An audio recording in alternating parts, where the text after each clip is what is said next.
Why do you need a law for the royal house of Romania? I think it's a good thing that you get the law for the Royal House of Romania. And that law basically codifies the reality. It says what it is. And what it is, that is that the royal family for a long time has been very active in the society of Romania, in social life, in cultural life, in military, in diplomacy, and in promoting the country. So the law basically says what is already there. It codifies the reality, and that's always good. Isn't enough that royal family was of historical relevance and performs nowadays in the charity field? Why would Romania need a royal family in the first line and the public life? I'm not a Romanian, but when I look upon Romania, I see a couple of things.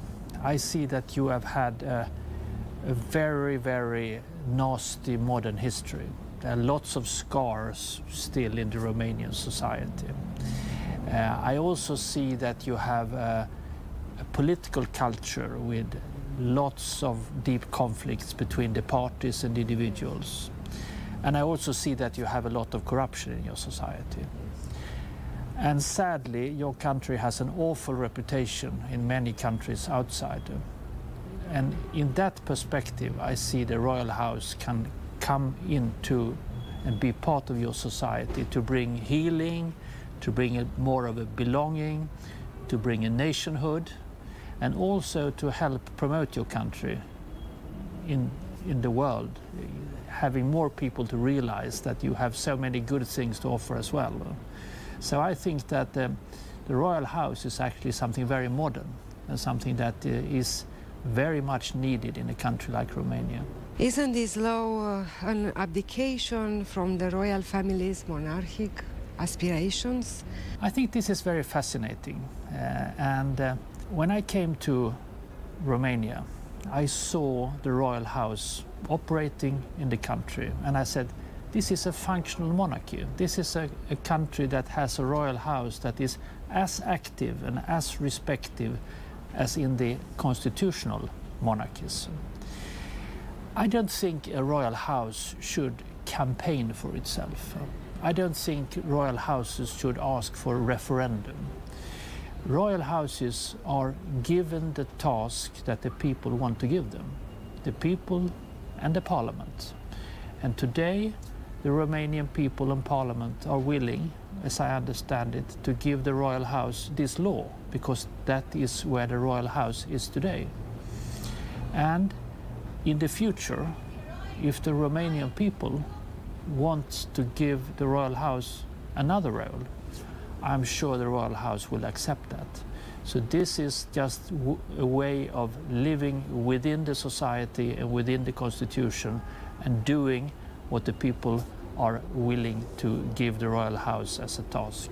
What makes the royal family special in the current process of Romania's consolidation of democracy, freedom and prosperity?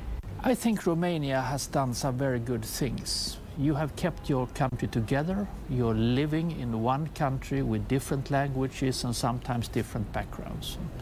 Every country needs symbols, something that makes the past, the present and the future hold together. And a royal family, a royal house can bring that togetherness, can bring a nationhood or help achieve a nationhood. If the royal family has high ethics, are working hard and are seen to do the right things. And I think what your royal family has done in the 25 years they have been this time in the country is quite extraordinary. The opinion polls last year indicate a surprisingly high percentage of trust in the royal house and appreciation for their work in the benefit of Romania. How do you explain such a result of institution often regarded of old-fashioned and related to the past? Well, I don't think it is like that. I think that the monarchy can be very much part of the present and of the future. And meaning that is that a country always need something that binds you together. And that is not something that belongs to history.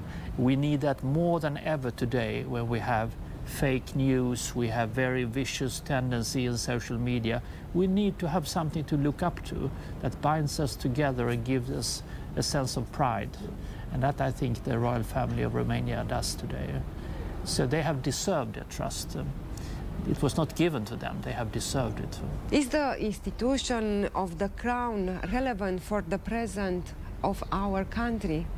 I think that's up to the royal family to show in their work, because you have to show every day through hard work that you are relevant, that you're there.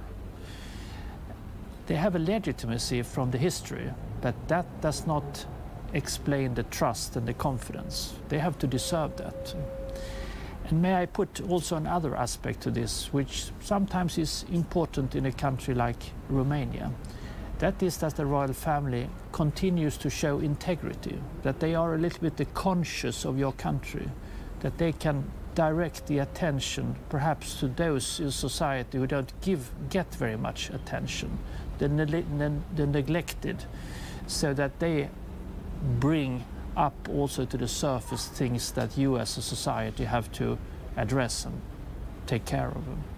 Some people consider the royal house a dying institution, and some people simply ignore its presence and contribution. Is there a future from the Romanian crown? I think that the Romanian royal family and the crown has very much shown that there is a future. And this presented law I see as an acknowledgement from the Romanian people that yes, we have seen what you have been doing. We have seen that you're active, and we have seen and appreciate to have you as part of our society. And in the law, we give that the codification. So the answer is yes, I think so. How did you know the Romanian royal family? I actually, a couple of years ago with my family, decided to travel to Romania. So I traveled to Transylvania, to the villages that have been renovated by Prince Charles. And in the preparation of that, I had the fortune of meeting the royal family. And I got a very positive impression of your country, and the royal family got engaged in a conversation with me, and that is how I ended up later in the Royal Council. Do you like Romania? I like Romania. I think Romania has a very friendly people. I think it has beautiful landscapes, and you have also been able to keep your country together during difficult times. So Romania is much better than its reputation, and the royal family can help you tell the world exactly that. Do you have more information about King Michael's health? No, I don't have it. No. Do you know Nicholas, the grandson of King Michael? I have met him a couple of times. He was visiting Sweden, and I have met him sometimes in Romania. Do you know if King Michael is the one who took his prince title? The decision made by His Majesty was made by His Majesty. Yes? Yes, sure? Absolutely. Absolutely. Do you think Nicholas has more changes to represent this title? I can say one thing. A human life can be very long. His Majesty, King Michael, shows that a life can be very, very, very long. And things can happen during life. So I'm not the one to judge either what will happen or will not happen. I think it's fantastic to stay close to 3 royal families. How do you feel this? It's perhaps a coincidence, and perhaps also that I'm very interested in the roles of royal families and how they can contribute to societies. So I have been fortunate to be close to some members of the Swedish royal family, and then I have a formal role in the Royal Council of Romania, and then I have assisted a little bit Prince Leka in Albania as well. I'm just happy to be able to share my knowledge and experience. As a professional, I'm very interested to see what makes societies work and to analyze when they're not working so well, what has gone wrong. So I have been spending decades thinking analyzing the roles of royal families in general. So that is perhaps why I'm an advisor there, because I can give some perspectives that you cannot perhaps give if you're very much part of it yourself. You made an intelligent and intriguing affirmation. A few years ago, you said that your country, Sweden, is a constitutional monarchy and that Romania is a functional monarchy. Could you explain this play on words? You can say like this. Sometimes, just because things don't work in theory, they might work in practice. And Romania has shown that, yes, you can be a republic and have an active royal house at the same time.